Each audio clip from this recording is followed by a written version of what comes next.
Hello', মই দীপিকা। ঘৰৰ পৰা 2টা বছৰ বাহিৰত পঢ়াৰ বাবে মোৰ জীৱনত বহুতখিনি চেঞ্জেছ আহি পৰিলে, ভালৰ উপৰিও বেয়াবোৰো।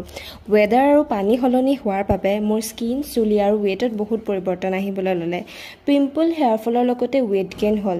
পিম্পল আৰু হেয়াৰ ফলটো মোৰ সঘনাই হ'বলৈ ল'লে। হোষ্টেলত খোৱা বোৱাৰ কোনো ৰুটিনেই নাছিলে, যি পাওঁ তাকে খাইছিলোঁ।